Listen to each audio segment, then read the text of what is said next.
ऋतुराज इसमें जितने डेरिवेशन है, एनसीईआरटी के जितने डेरिवेशन है वो सब इंपॉर्टेंट है, सब इंपॉर्टेंट है। और खास करके गॉस लॉ तो बहुत ज्यादा इंपॉर्टेंट है, बहुत ज्यादा इंपॉर्टेंट है, उसको भी बताया जाएगा आज ही वाले लेक्चर में। गॉस लॉ भी बताने वाला हूं। यूनिफॉर्म इलेक्ट्रिक फील्ड ये बनाएंगे बेटा, torque on a dipole in an uniform electric field. ध्यान रखेंगे, इस बात का विशेष ध्यान रखेंगे कि यूनिफॉर्म बोला जा रहा है तो इलेक्ट्रिक फील्ड यूनिफॉर्म होनी चाहिए। कैसी होनी चाहिए बेटा? Uniform electric field. ये है बेटा हमारी यूनिफॉर्म इलेक्ट्रिक फील्ड। ये हमारी एक यूनिफॉर्म इलेक्ट्रिक फील्ड है।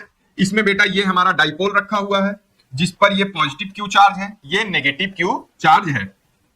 चलो सर इस पर देखेंगे, अगर ये पॉजिटिव, पहली चीज तो आपको इतना चीज तो बहुत आराम से क्लियर हो चुका होगा कि इसका मतलब अगर ये इलेक्ट्रिक फील्ड लाइंस ऐसे निकलकर जा रही हैं तो इधर कहीं पॉजिटिव चार्ज होगा और इधर कहीं नेगेटिव चार्ज होगा। क्यों? इतनी बात तो समझ में आ गई, क्योंकि इलेक्ट्रिक फील्ड लाइंस हमेशा पॉजिटिव से ओरिजिनेट होती हैं और नेगेटिव की तरफ जाती हैं। चलो अगर इतनी बात समझ में आ गई बेटा, तो क्योंकि इधर नेगेटिव चार्ज है, इस पर बेटा नेगेटिव चार्ज है, तो यहां पर एक फोर्स लग रहा होगा, फोर्स ऑन क्यू लग रहा होगा कि नहीं। इसी तरीके इधर नेगेटिव है बेटा, ये नेगेटिव, इधर कौन सा चार्ज है? पॉजिटिव, तो इस पर लग रहा होगा फोर्स, ऐसा लग रहा होगा। एक बार बताओ इस फोर्स का लाइन ऑफ एक्शन कैसा है बेटा? ऐसा। इस फोर्स का लाइन ऑफ एक्शन कैसा है बेटा? ऐसा। इस फोर्स का लाइन ऑफ एक्शन कैसा है? ऐसा है। इस फोर्स का लाइन ऑफ एक्शन कैसा है? ऐसा। और इस फोर्स का लाइन ऑफ एक्शन कैसा है बेटा? ऐसा। इतनी बात समझ में आ गई। अब क्योंकि लाइन ऑफ एक्शन दोनों के कैसे हैं? अपोजिट। दोनों के लाइन ऑफ एक्शन कैसे हैं बेटा? अपोजिट। देखो यहां पर एक चीज, छोटी सी इंपॉर्टेंट बात लिख रहा हूं, यहां पर जो लाइन ऑफ एक्शन है वो कैसे हैं बेटा? अपोजिट। ठीक। दूसरी बात, यहां पर जो फोर्स है उसका मैग्नीट्यूड कैसा है बेटा? सेम। मैग्नीट्यूड कैसा है? सेम। और उसका नेचर कैसा है बेटा? अपोजिट। नेचर अपोजिट इसलिए बोल रहे हैं क्योंकि ये डाइपोल है, नेचर अपोजिट होगा, नेचर अपोजिट होगा। इतनी बात समझ में आई। अब चलो थोड़ा सा आओ टॉर्क के बारे में समझते हैं। टॉर्क होता क्या है समझते हैं। जैसे मान लेते हैं ये हमारा पेन है, ये मेरी पेन जो है इस पर पॉजिटिव चार्ज है और इस पर नेगेटिव चार्ज है, यहां पर पॉजिटिव चार्ज है और यहां पर नेगेटिव चार्ज है। ये मेरे पेन का नॉब की तरफ पॉजिटिव चार्ज है, तो ये जो सामने वाला इधर नेगेटिव चार्ज है वो इसको खींच रहा होगा, क्योंकि यहां नेगेटिव चार्ज है और ये पॉजिटिव चार्ज, तो ये नेगेटिव चार्ज इसको खींच रहा होगा, इसीलिए इस साइड फोर्स लगाया हूं। इधर सर पॉजिटिव चार्ज था और इस पर मेरे नेगेटिव चार्ज है, तो ये पॉजिटिव चार्ज इसको खींच रहा होगा कि नहीं? खींच रहा होगा। इतनी बात समझ में आई। खींचने के कारण इस तरीके है, ये खींचने के कारण ये कुछ ऐसा मूव करने का प्रयास करेगा। बोलो, खींचने के कारण ये कुछ ऐसा मूव करने का प्रयास करेगा। बोलो बेटा, कुछ ऐसा मूव करने का प्रयास करेगा। हाँ सर, ऐसा मूव करने का प्रयास करेगा। अगर यही फोर्स का मैग्नीट्यूड भी डिफरेंट होता तो ये ऐसे मूव के साथ साथ ऐसा मूव भी करता, ट्रांसलेटरी मोशन भी करता। बात समझ में आ रही है? ट्रांसलेटरी मोशन इसलिए नहीं कर पा रहा है, केवल रोटेशनल करेगा, ऐसे घूमेगा, केवल ये ऐसे था, ऐसे घूमेगा, ऐसे था बेटा, ये ऐसे घूमेगा। ट्रांसलेटरी मोशन इसलिए नहीं कर रहा क्योंकि दोनों फोर्स का मैग्नीट्यूड बराबर है। इतनी बात समझ में आई? बोलो फटाक से, इतनी बात समझ में आई? हाँ सेबस्टियन, समझ में आ रहा बेटा? सेबस्टियन, इतनी बात समझ में आई? इतनी बात समझ में आ गई? चलो फटाक से आगे बढ़ते हैं बेटा, आगे बढ़ते हैं। जरा ये बताओ E इक्वल टू तुमने क्या पढ़ा था? सर हमने E इक्वल टू पढ़ा है F बाई क्यू नॉट, यही तो पढ़ा है। तो यहां से F इक्वल टू क्या आ जाएगा बेटा? Q into E। इतनी बात लिख सकते हैं। क्यों लिख रहे हैं सर? अभी बता रहा हूं। देखो F इक्वल टू किस वाले चार्ज के कारण? पॉजिटिव वाले चार्ज के कारण, तो हम QE लिख सकते हैं ड्यू टू पॉजिटिव चार्ज। बोलो सर, अगर यही नेगेटिव वाले के कारण लिखेंगे तो क्या लिखेंगे? Minus QE। बोलो बेटा, लिख सकते हैं? हाँ सर लिख सकते हैं। अगर लिख सकते हैं बेटा, अगर लिख सकते हैं तो यहां पर F नेट क्या आ जाएगा? यहां पर F नेट क्या आ जाएगा बेटा? जीरो। क्या आ जाएगा? जीरो। और अगर F नेट जीरो आ रहा है, अगर बेटा F नेट जीरो आ रहा है तो उसमें जो मोशन होगा वो ट्रांसलेटरी मोशन नहीं होगा,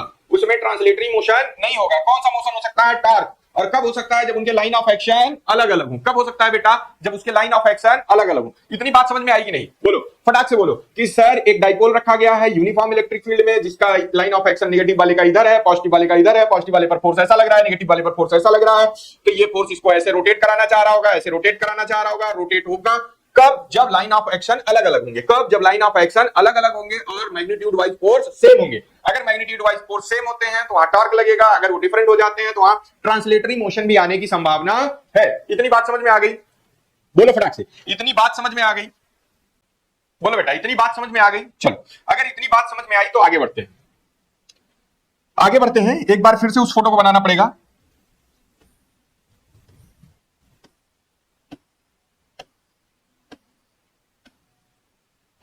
चलो एक बार मैं फिर से बता रहा हूं, ध्यान से देखना। सर ये है मेरा डाइपोल, ये था मेरा बेटा डाइपोल, बोलो ये था डाइपोल, इस पर ये है पॉजिटिव चार्ज। इतनी बात समझ में आई? सर इसके बीच का ये डिस्टेंस आपने बताया है कि हम लोग 2a लेते हैं, इसमें कोई दिक्कत नहीं। चलो आओ, जो टॉर्क होता है, जो टॉर्क होता है बेटा, जो टॉर्क होता है वो क्या होता है? जो टॉर्क होता है वो क्या होता है? Force into force of either charge. किसी भी एक चार्ज का फोर्स ले सकते हैं, किसी भी एक चार्ज का, किसी भी एक चार्ज का फोर्स ले सकते हैं।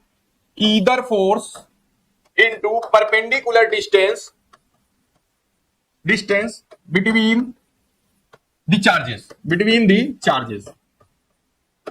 बोलो ये होता है टॉर्क। ये क्या होता है बेटा? टॉर्क। तो यहां से टॉर्क इक्वल टू क्या हो जाएगा? परपेंडिकुलर डिस्टेंस कौन सा होगा सर?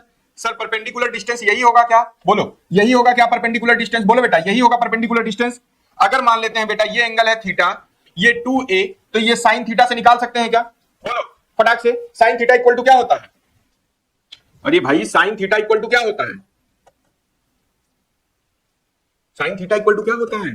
Perpendicular upon hypotenuse. हमको परपेंडिकुलर चाहिए, हाइपोटेनस कितना है? 2a, तो हम perpendicular equal to 2a sine theta नहीं लिख सकते क्या? बिल्कुल लिख सकते हैं सर। तो ये हमको परपेंडिकुलर डिस्टेंस मिल गया। ईदर फोर्स, फोर्स क्या था? फोर्स क्या निकाले थे अभी? फोर्स क्या निकाले थे? बोलो जल्दी फटाक से। QE। अरे भाई पीछे देख लो, साफ हो गया, गायब हो गया वो।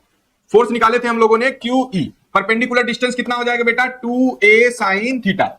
सर कुछ दिख रहा है, 2a और q मिलाकर फिर से क्या बन जाएगा? PE साइन थीटा बन जाएगा क्या? सर सर ये बताइए जरा, सर ये बताइए, ये जो P है, ये जो E है, ये दोनों कैसी क्वांटिटी है? ये दोनों कैसी क्वांटिटी है? वेक्टर है या स्केलर है? बोलो फटाक से, ये दोनों कैसी क्वांटिटी है? डाइपोल मोमेंट और इलेक्ट्रिक फील्ड दोनों कैसी क्वांटिटी है बेटा? दोनों वेक्टर हैं। दोनों कैसी है सर? वेक्टर। अगर दोनों वेक्टर हैं तो हमको ये फार्मूला कुछ देखा देखा सा लग रहा है। क्या ऐसा हम लिख सकते हैं? क्या हम ऐसा लिख सकते हैं? Tau equal to P cross E लिख सकते हैं क्या बेटा? अरे हाँ लिखा जा सकता है। बोलो लिखा जा सकता है? हाँ सर लिखा जा सकता है। इतनी बात समझ में आ गई? बोलो फटाक से, इतनी बातें समझ में आ गई कि कैसे कर सकते हैं बेटा? जितने डेरिवेशन इसमें है वो सब इंपॉर्टेंट है ऋतुराज। ऋतुराज इसमें जितने डेरिवेशन है, एनसीईआरटी के जितने डेरिवेशन है वो सब इंपॉर्टेंट है, सब इंपॉर्टेंट है। और खास करके गॉस लॉ तो बहुत ज्यादा इंपॉर्टेंट है, बहुत ज्यादा इंपॉर्टेंट है। उसको भी बताया जाएगा आज ही वाले लेक्चर में, गॉस लॉ भी बताने वाला हूं तो वो भी बताऊंगा। ये वाला डेरिवेशन समझ में आया ऋतुराज? ये डेरिवेशन समझ में आया? ये वाला डेरिवेशन समझ में आया? बोलो ये आया? अगर ये आ गया हो तो हम लोग आगे बढ़े, अगर ये आ गया हो तो हम लोग आगे बढ़े। चलो आगे बढ़ते हैं, थोड़ा धीरे धीरे से बढ़ते रहते हैं। टॉर्क इक्वल टू हम लोगों ने देखा PE साइन थीटा। इसका मतलब ये टॉर्क बेटा साइन थीटा पर डिपेंड करेगा। किस पर डिपेंड करेगा? साइन थीटा पर। तो साइन थीटा पर डिपेंड करेगा, तो अगर थीटा 0 डिग्री हो तो क्या रिजल्ट आ रहा है? अगर थीटा 90 डिग्री हो तो क्या रिजल्ट आ रहा है? और अगर थीटा 180 डिग्री हो तो क्या रिजल्ट आएगा? तो क्या रिजल्ट आएगा? मतलब सर P और E का एंगल, P और E का एंगल गायब हो जा रहा है सर। P और E का एंगल, P और E का एंगल अगर साइन थीटा 0 हो तो कितना होता है ऋतुराज? साइन 0 की वैल्यू कितनी होती है बेटा? कितनी होती है? 0। तो टॉर्क इक्वल टू क्या आ जाएगा बेटा? 0। टॉर्क क्या आ जाएगा? 0। Sir theta equal to 90 degree, यहां पर टॉर्क क्या आ जाएगा? साइन थीटा 90, साइन 90 की वैल्यू 1, तो यहां क्या आ जाएगा बेटा? PE। क्या आ जाएगा? PE। और वहां थीटा इक्वल टू 180 पे भी क्या आता है? टॉर्क। चलो यहां थीटा 180 पे क्या आएगा? टॉर्क। ये भी कितना आ जाएगा बेटा? 0। कितना आ जाएगा? 0। सर दो जगह पे टॉर्क 0 आ रहा है, दो जगह पे टॉर्क 0 आ रहा है और यहां पर टॉर्क ये आ रहा है। इसका मतलब ये कैसी वैल्यू है सर? मैक्सिमम।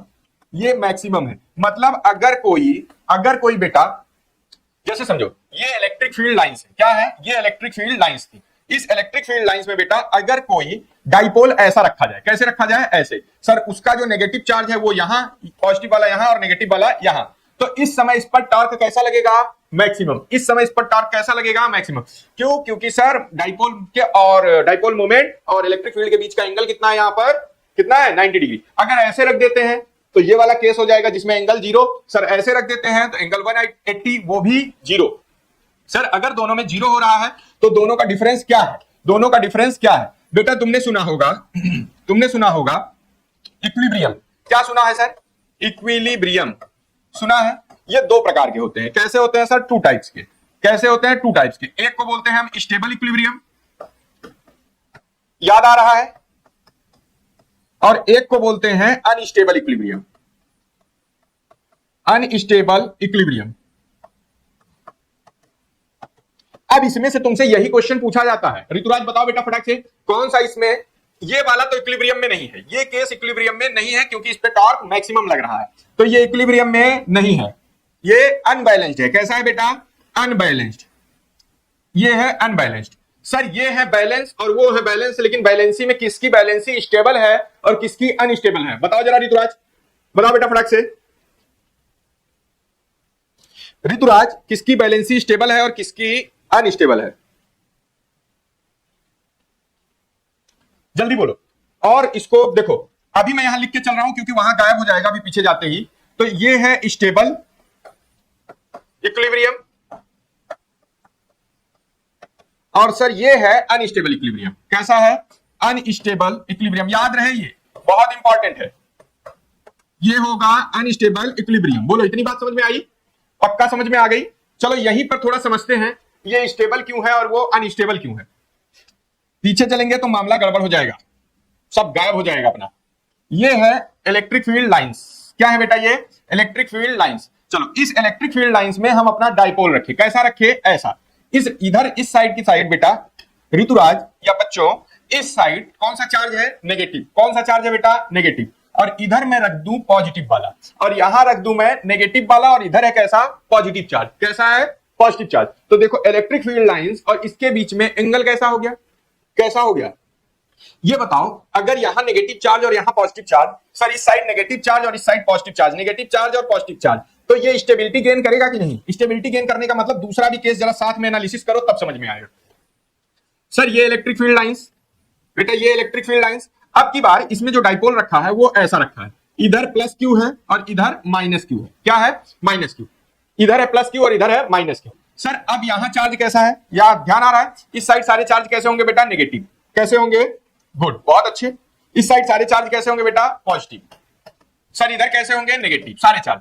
तो देखो ये नेगेटिव इस नेगेटिव को रिपल कर रहा है, अगर जरा सा भी इसको हम डेविएट करेंगे, हल्का सा भी डेविएट करेंगे, तो ये झंग से घूम जाएगा। बोलो, ये नेगेटिव ये नेगेटिव नेगेटिव नेगेटिव एक दूसरे को धक्का मार रहे हैं, अगर जरा सा भी टॉर्क मिला तो ये ऐसे घूम के ऐसे हो जाएगा। हो जाएगा कि नहीं? बोलो हो जाएगा कि नहीं? ये अभी पड़ा हुआ है, इसको दबा के रखा गया है, तो ये अनस्टेबल है। और ये वाला देखो सर, यहां पर कैसा चार्ज था? सब नेगेटिव चार्ज है, और यहां पर कैसे चार्ज है बेटा? पॉजिटिव। मान लो इसको हल्का फुल्का तुम घुमाओगे भी, हल्का फुल्का घुमाओगे भी, तो फिर ये झम से ऐसे घूम के वाइब्रेट करके ऐसे घूम के फिर से यहीं आ जाएगा। ऐसे घुमाया फिर से नेगेटिव इसको अट्रैक्ट कर लेगा, इधर से पॉजिटिव अट्रैक्ट कर लेगा, और दोनों फिर अलाइन हो जाएंगे। दोनों फिर अलाइन हो जाएंगे। तो मेरे ख्याल से समझ में आ रहा होगा कि वो क्यों स्टेबल है और ये क्यों अनस्टेबल है। बोलो बेटा, समझ में आया? समझ में आया कि नहीं आया? बोलो फट्टे से, समझ में आया? तो इस समय यहां पर बेटा इस पर कोई फोर्स लग रहा होगा, इस पर कोई फोर्स लग रहा होगा, इस पर कोई फोर्स लग रहा होगा, इस पर कोई फोर्स लग रहा होगा। तुम देखोगे ये स्टेबल इक्विलिब्रियम का केस, तो जब फोर्स की वैल्यू क्या हो? जीरो, और टॉर्क की वैल्यू भी क्या हो? जीरो, तो उस समय आता है स्टेबल इक्विलिब्रियम। उस समय आता है बेटा स्टेबल इक्विलिब्रियम। बात समझ में आई? पक्का समझ में आई? पूरी बात समझ में आ गई? बोलो, समझ में आ गई? आगे बढ़े, चलिए सर आगे बढ़िए।